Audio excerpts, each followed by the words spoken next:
Bonjour à tous, c'est Laura de l'expertcomptable.com et aujourd'hui je vais tout vous expliquer sur le fonctionnement de la SSI.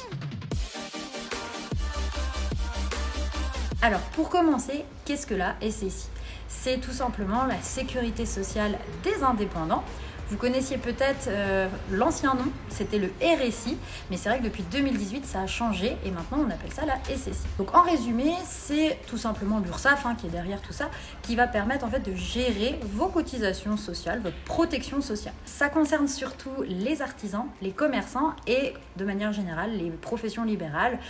Nous c'est le cas de beaucoup de nos clients qui sont prestataires de services. Donc dès que c'est du service intellectuel, c'est souvent la SSI qui est derrière tout ça. Donc autrement dit, qui est concerné? Ça va être surtout les gérants majoritaires. Donc on va retrouver les gérants des SARL ou de URL, gérants majoritaires. On va retrouver également les entrepreneurs en entreprise individuelle.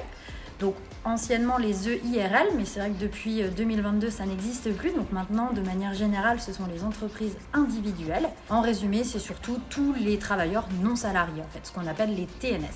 Alors, comment ça marche? Les cotisations, comment ça se calcule? En fait, il va y avoir deux cas de figure. Soit votre entreprise, elle est soumise à l'impôt sur les sociétés, soit elle est soumise à l'impôt sur le revenu. Dans le premier cas, quand elle est à l'impôt sur les sociétés, c'est surtout votre rémunération qui va nous intéresser. Donc, on va devoir payer à la SSI, en fait, 45% de cotisation en fonction de votre salaire net. Donc, si vous faites un virement de 1 000 € net du compte pro vers le compte perso, on aura 450 € à payer auprès de la SSI. Donc ça, c'est le premier cas de figure. Deuxième cas, votre entreprise, elle est à l'impôt sur le revenu. Et donc, dans ce cas-là, c'est le bénéfice de l'entreprise qui nous intéresse. Pour calculer le bénéfice, on fait un bilan. Donc, on va faire les ventes moins les dépenses, grossièrement. Et le montant qu'on va trouver, c'est là-dessus qu'on va devoir payer 45% de charges de cotisation sociale à la SSI. Donc à quoi vous servent ces cotisations? C'est tout simplement pour tout ce qui va être votre couverture santé, la maladie, si vous arrive quelque chose, un accident ou autre, et les cotisations retraite. Voilà, c'est dans ces 45%, on retrouve un petit peu toutes ces couvertures-là. Alors il faut quand même préciser, c'est pas tout à fait le même régime qu'un salarié ou un assimilé salarié, c'est-à-dire que vous allez moins cotiser quand même, ça coûte moins cher qu'une SASU par exemple, qu'un président de SASU, donc vous cotisez forcément un petit peu moins en termes de prévoyance et retraite, mais ça il y a des astuces qui existent. Vous pourrez bien sûr mettre en place des contrats privés pour optimiser cette couverture.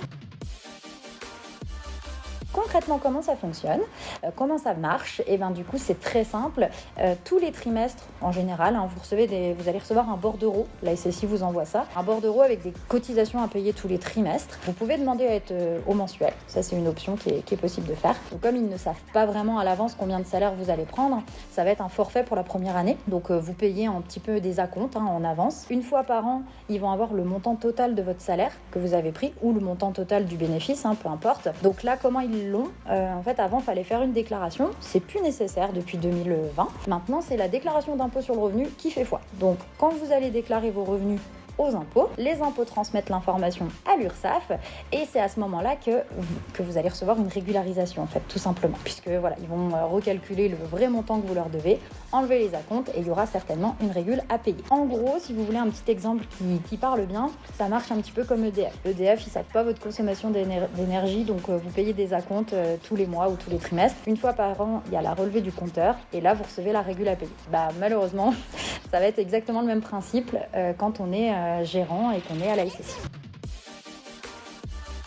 Je vous donne tout de suite les quelques astuces pour ne pas tomber dans le piège justement de cette régularisation qui peut parfois être un peu douloureuse à la fin de l'année. Donc premier point, c'est assez nouveau puisqu'avant c'était pas possible de le faire.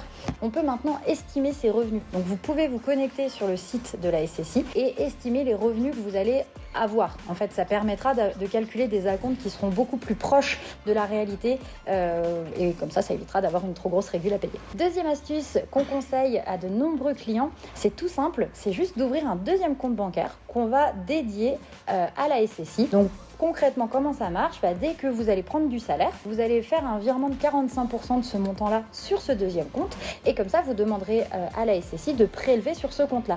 De cette manière, sur votre compte bancaire principal, il y aura déjà l'argent prévu pour cette cotisation-là qui sera virée sur l'autre compte et ça évitera de se faire avoir, de dépenser l'argent alors que c'était pas prévu. Voilà, j'en ai terminé avec cette vidéo. J'espère que ça vous a plu. Maintenant, vous êtes des pros de la SSI, donc plus de raison de se faire avoir. Je vous invite bien sûr à liker cette vidéo si ça vous a plu et à nous poser toutes vos questions dans les commentaires. On se fera une joie de pouvoir vous y répondre. À bientôt et bonne journée.